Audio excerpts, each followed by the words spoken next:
اللہ کے نبی صلی اللہ علیہ وسلم نے فرمایا کہ دو چیزیں کبھی ریفیوز نہیں کی جاتی. اثنتان ما تردان. Two things are never refused. الدعاء in the نداء. پہلی چیز اذان کے وقت دعا کرنا، اللہ اکبر. اور دوسری ہے جب بارش ہو رہی ہو. میں اور آپ ہماری زندگیوں میں کم از کم 5 ٹائم تو اذان ہوتی ہے نا. اور ماشاءاللہ ہم تو مسلم ملک میں رہتے ہیں تو کتنی اذانیں ہو رہی ہوتی ہیں الحمدللہ.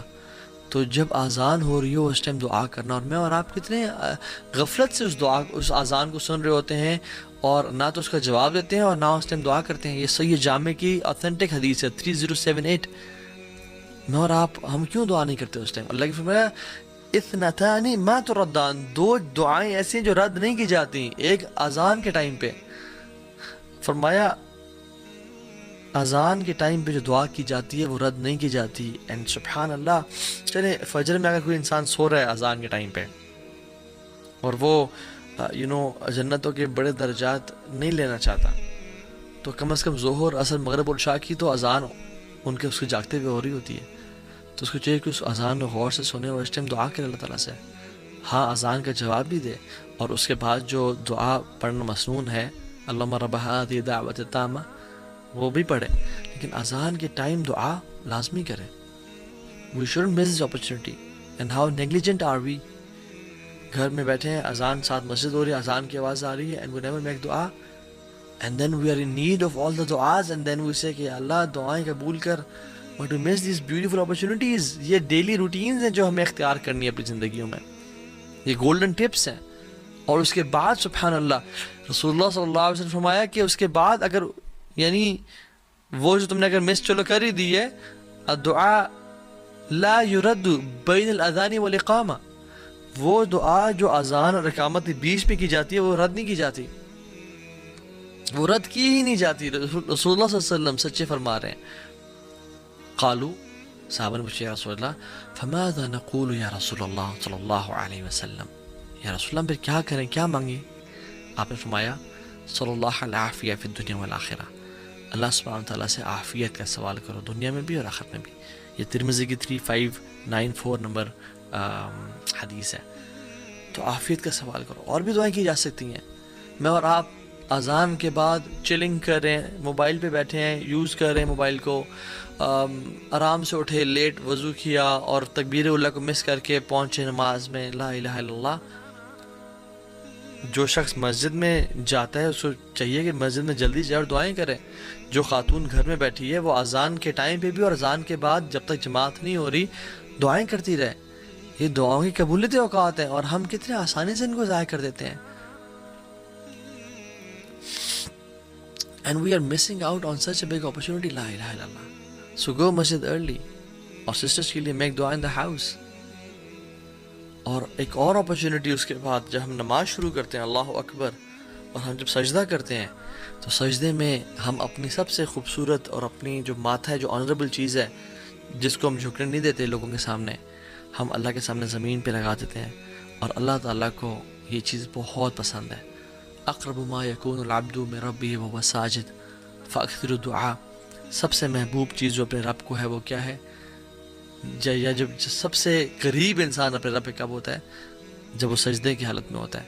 تو اللہ کی فرمایا فاکثر الدعاء. کثرت سے دعا کرو. اور ہم 3 دفعہ 5 دفعہ 7 دفعہ 8 دفعہ 10 دفعہ ایون اور جتنے دفعہ پڑھیں لیکن بس سبحان ربی الاعلیٰ پڑھ کے اٹھ جاتے ہیں. اس لیے مسلم کی 482 نمبر حدیث ہے. ہمیں چاہیے کہ ہم کثرت سے دعائیں کریں چاہے وہ قرآنک دعائیں ہیں یا وہ احادیث میں آتی ہیں. قرآن پڑھنے سے منع کیا گیا لیکن قرآنک دعائیں ہم کر سکتے ہیں. شیخ السمین رحمہ اللہ کا فتویٰ ہے. تو دعا کریں یا مقلب القلوب ثبت قلبی علی دینک. یا اللہ میرے گناہوں کو معاف کر دے اللہم اغفر لی. جتنی بھی دعائیں ہیں عربی میں انسان مانگے تو کثرت سے دعائیں مانگیں. اور ایک اور حدیث ابو موال بالی نے رضی اللہ تعالیٰ عنہ رسول اللہ پوچھا رسول اللہ علیہ وسلم کون سی دعا اللہ تعالیٰ سنتے ہیں؟ تو پہلے ہم نے ذکر کر لیا تھا جوف اللیل الآخر جو رات کے آخری حصے میں کی جاتی ہے. اور دوسرا پارٹ ودبر الصلاۃ المکتوبات and by the end of every prayer. دبر کا لفظ جب بھی آتا ہے تو جب نماز کے بارے میں آیا ہے اور دعا کے بارے میں خاص طور پہ، تو میں پورے اس ڈسکشن کو سمرائز کر رہا ہوں اور وہ شیخ عثیمین کے فتویٰ سے بتا رہا ہوں کہ جب بھی دبر صلات کا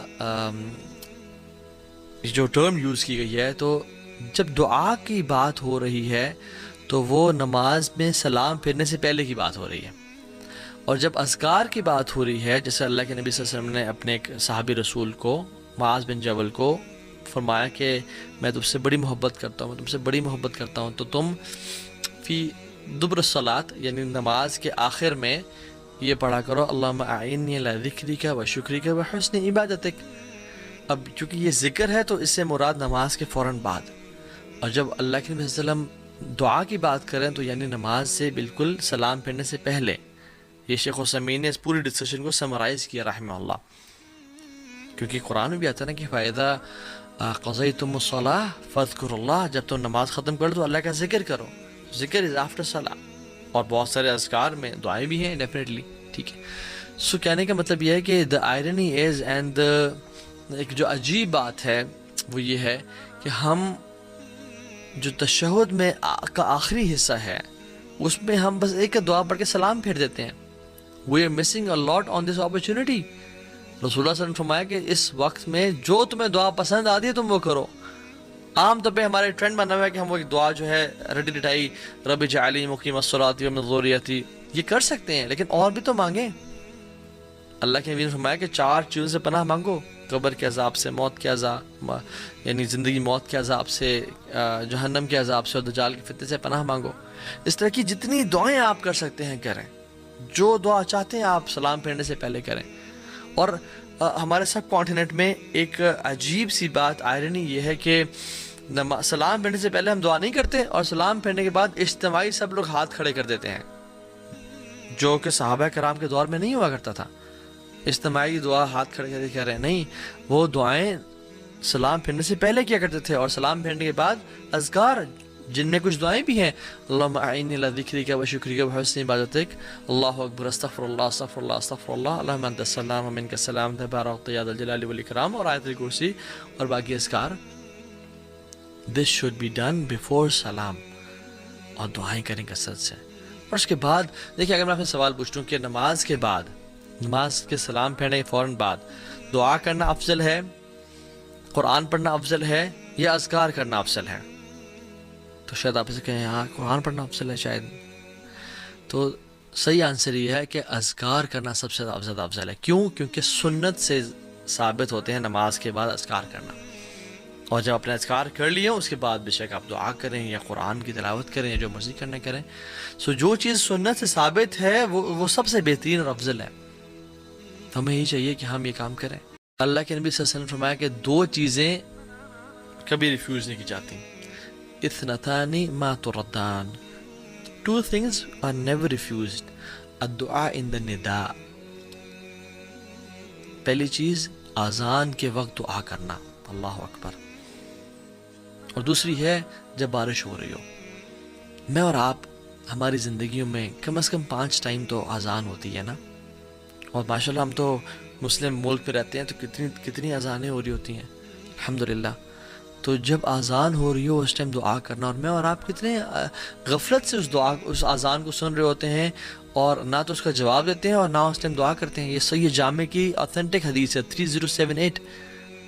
میں اور آپ ہم کیوں دعا نہیں کرتے اس ٹائم؟ اللہ کی فرمایا اثنتان ما تردان، 2 دعائیں ایسی ہیں جو رد نہیں کی جاتی، ایک اذان کے ٹائم پہ، فرمایا اذان کے ٹائم پہ جو دعا کی جاتی ہے وہ رد نہیں کی جاتی۔ اینڈ سبحان اللہ، چلیں فجر میں اگر کوئی انسان سو رہا ہے اذان کے ٹائم پہ اور وہ جنتوں کے بڑے درجات نہیں لینا چاہتا، تو کم از کم ظہر، عصر، مغرب اور عشاء کی تو اذان ان کے اس کو جاگتے ہوئے ہو رہی ہوتی ہے، تو اس کو چاہیے کہ اس اذان کو غور سے سنے اور اس ٹائم دعا کرے اللہ تعالیٰ سے، ہاں اذان کا جواب بھی دے، اور اس کے بعد جو دعا پڑھنا مسنون ہے اللہم رب ہذہ الدعوۃ التامہ وہ بھی پڑھے، لیکن اذان کے ٹائم دعا لازمی کریں۔ We shouldn't miss this opportunity. And how negligent are we؟ گھر میں بیٹھے ہیں، اذان ساتھ مسجد ہو رہی ہے، اذان کی آواز آ رہی ہے، and we never make دعا، and then we are in need of all the du'as، and then we say کہ اللہ دعائیں قبول کر، But we miss these beautiful opportunities. یہ ڈیلی روٹینز ہیں جو ہمیں اختیار کرنی ہے اپنی زندگیوں میں. یہ گولڈن ٹپس ہیں. اور اس کے بعد سبحان اللہ رسول اللہ صلی اللہ علیہ وسلم فرمایا کہ اس کے بعد اگر یعنی وہ جو تم نے اگر مس چلو کر ہی دی ہے, الدعاء لا يرد بین الاذان والاقامہ, وہ دعا جو اذان اور اقامت کے بیچ میں کی جاتی ہے وہ رد نہیں کی جاتی, وہ رد کی ہی نہیں جاتی. رسول اللہ صلی اللہ علیہ وسلم سچے فرما رہے ہیں. قالوا, صحابہ نے پوچھا یا رسول اللہ فماذا نقول یا رسول اللہ صلی اللہ علیہ وسلم, یا رسول اللہ پھر کیا کریں, کیا مانگیں؟ آپ نے فرمایا صلی اللہ العافیہ فی الدنیا والآخرہ, اللہ سبحانہ تعالیٰ سے عافیت کا سوال کرو دنیا میں بھی اور آخرت میں بھی. یہ ترمذی کی 3594 نمبر حدیث ہے. تو عافیت کا سوال کرو. اور بھی دعائیں کی جا سکتی ہیں. میں اور آپ اذان کے بعد چلنگ کر رہے ہیں, موبائل پہ بیٹھے ہیں, یوز کر رہے ہیں موبائل کو, آرام سے اٹھے, لیٹ وضو کیا اور تکبیر اللہ کو مس کر کے پہنچے نماز میں, لا الہ الا اللہ. جو شخص مسجد میں جاتا ہے اس کو چاہیے کہ مسجد میں جلدی جائے اور دعائیں کرے. جو خاتون گھر میں بیٹھی ہے وہ اذان کے ٹائم پہ بھی اور اذان کے بعد جب تک جماعت نہیں ہو رہی دعائیں کرتی رہے. یہ دعاؤں کی قبولیت اوقات ہیں اور ہم کتنے آسانی سے ان کو ضائع کر دیتے ہیں. And we are missing out on such a big opportunity. لا الہ الا اللہ. So go masjid early. اور sisters کے لیے make dua in the house. اور ایک اور اپرچونٹی اس کے بعد جب ہم نماز شروع کرتے ہیں اللہ اکبر, اور ہم جب سجدہ کرتے ہیں تو سجدے میں ہم اپنی سب سے خوبصورت اور اپنی جو ماتھا ہے, جو آنریبل چیز ہے جس کو ہم جھکنے نہیں دیتے لوگوں کے سامنے, ہم اللہ کے سامنے زمین پہ لگا دیتے ہیں. اور اللہ تعالیٰ کو یہ چیز بہت پسند ہے. اقرب ما یکون العبد من ربہ وهو ساجد فاکثر الدعاء. سب سے محبوب چیز جو اپنے رب کو ہے وہ کیا ہے, یا جب سب سے قریب انسان اپنے رب پہ کب ہوتا ہے, جب وہ سجدے کی حالت میں ہوتا ہے. تو اللہ کی فرمایا فاکثر الدعاء, کثرت سے دعا کرو. اور ہم 3 دفعہ 5 دفعہ 7 دفعہ 8 دفعہ 10 دفعہ ایون اور جتنے دفعہ پڑھیں لیکن بس سبحان ربی الاعلیٰ پڑھ کے اٹھ جاتے ہیں. اس لیے مسلم کی 482 نمبر حدیث ہے. ہمیں چاہیے کہ ہم کثرت سے دعائیں کریں, چاہے وہ قرآنک دعائیں ہیں یا وہ احادیث میں آتی ہیں. قرآن پڑھنے سے منع کیا گیا لیکن قرآنک دعائیں ہم کر سکتے ہیں. شیخ عثیمین رحمہ اللہ کا فتویٰ ہے. تو دعا کریں یا مقلب القلوب ثبت قلبی علی دینک, یا اللہ میرے گناہوں کو معاف کر دے, اللہم اغفر لی. جتنی بھی دعائیں ہیں عربی میں انسان مانگے تو کثرت سے دعائیں مانگیں. اور ایک اور حدیث, ابو مواد بالی نے رضی اللہ تعالیٰ عنہ رسول اللہ پوچھا, رسول اللہ علیہ وسلم کون سی دعا اللہ تعالیٰ سنتے ہیں؟ تو پہلے ہم نے ذکر کر لیا تھا جوف اللیل الآخر, جو رات کے آخری حصے میں کی جاتی ہے. اور دوسرا پارٹ ودبر الصلاۃ المکتوبات, and by the end of every prayer. دبر کا لفظ جب بھی آتا ہے تو جب نماز کے بارے میں آیا ہے اور دعا کے بارے میں خاص طور پہ, تو میں پورے اس ڈسکشن کو سمرائز کر رہا ہوں اور وہ شیخ عثیمین کے فتویٰ سے بتا رہا ہوں کہ جب بھی دبر صلات کا جو ٹرم یوز کی گئی ہے تو جب دعا کی بات ہو رہی ہے تو وہ نماز میں سلام پھرنے سے پہلے کی بات ہو رہی ہے. اور جب اذکار کی بات ہو رہی ہے, جیسے اللہ کے نبی صلی اللہ علیہ وسلم نے اپنے ایک صحابی رسول کو معاذ بن جبل کو فرمایا کہ میں تم سے بڑی محبت کرتا ہوں, میں تم سے بڑی محبت کرتا ہوں, تو تم فی دبر الصلاۃ یعنی نماز کے آخر میں یہ پڑھا کرو اللہم اعنی علی ذکرک و شکرک و حسن عبادتک. اب چونکہ یہ ذکر ہے تو اس سے مراد نماز کے فوراً بعد, اور جب اللہ کے نبی صلی اللہ علیہ وسلم دعا کی بات کریں تو یعنی نماز سے بالکل سلام پھرنے سے پہلے. یہ شیخ عثیمین نے اس پوری ڈسکشن کو سمرائز کیا رحمہ اللہ, کیونکہ قرآن میں بھی آتا ہے نا کہ فَإِذَا قَضَيْتُمُ الصَّلَاةَ فَاذْكُرُوا اللَّهَ, جب تم نماز ختم کر دو اللہ کا ذکر کرو. ذکر از آفٹر صلاح, اور بہت سارے اذکار میں دعائیں بھی ہیں ڈیفینیٹلی. ٹھیک ہے, سو کہنے کا مطلب یہ ہے کہ the irony is and ایک جو عجیب بات ہے وہ یہ ہے کہ ہم جو تشہد میں کا آخری حصہ ہے اس میں ہم بس ایک دعا پڑھ کے سلام پھیر دیتے ہیں. We are missing a lot on this opportunity. رسول اللہ صلی اللہ علیہ وسلم نے فرمایا کہ اس وقت میں جو تمہیں دعا پسند آتی ہے تم وہ کرو. عام طور پہ ہمارے ٹرینڈ بنا ہوا ہے کہ ہم وہ ایک دعا جو ہے رٹی رٹائی رب اجعلنی مقیم الصلاۃ ومن ذریتی یہ کر سکتے ہیں, لیکن اور بھی تو مانگیں. اللہ کے نبی نے فرمایا کہ 4 چیزوں سے پناہ مانگو, قبر کے عذاب سے، موت کے عذاب یعنی زندگی موت کے عذاب سے، جہنم کے عذاب سے اور دجال کے فتنے سے پناہ مانگو. اس طرح کی جتنی دعائیں آپ کر سکتے ہیں کریں. جو دعا چاہتے ہیں آپ سلام پھیرنے سے پہلے کریں. اور ہمارے سب کانٹیننٹ میں ایک عجیب سی بات، آئرنی یہ ہے کہ سلام پھیرنے سے پہلے ہم دعا نہیں کرتے، اور سلام پھیرنے کے بعد اجتماعی سب لوگ ہاتھ کھڑے کر دیتے ہیں، جو کہ صحابہ کرام کے دور میں نہیں ہوا کرتا تھا. اجتماعی دعا ہاتھ کھڑے کر کے کہہ رہے ہیں، نہیں، وہ دعائیں سلام پھیرنے سے پہلے کیا کرتے تھے، اور سلام پھیرنے کے بعد اذکار، جن میں کچھ دعائیں بھی ہیں. اللہم اعنی علی ذکرک و شکرک و حسن عبادتک، اللہ اکبر، استغفر اللہ استغفر اللہ استغفر اللہ، اللہم انت السلام و منک السلام تبارکت یا ذا الجلال والاکرام، اور آیت الکرسی اور باقی اذکار. This should be done before سلام، اور دعائیں کریں کثرت سے. اور اس کے بعد دیکھیں، اگر میں آپ سے سوال پوچھوں کہ نماز کے بعد، نماز کے سلام پھیرنے کے فوراً بعد دعا کرنا افضل ہے، قرآن پڑھنا افضل ہے، یا اذکار کرنا افضل ہے، تو شاید آپ اسے کہیں ہاں قرآن پڑھنا افضل ہے شاید. تو صحیح آنسر یہ ہے کہ اذکار کرنا سب سے زیادہ افضل ہے. کیوں؟ کیونکہ سنت سے ثابت ہوتے ہیں نماز کے بعد اذکار کرنا. اور جب اپنے اذکار کر لیے اس کے بعد بے شک آپ دعا کریں یا قرآن کی تلاوت کریں یا جو مرضی کرنا کریں. جو چیز سنت سے ثابت ہے وہ سب سے بہترین اور افضل ہے. ہمیں یہی چاہیے کہ ہم یہ کام کریں.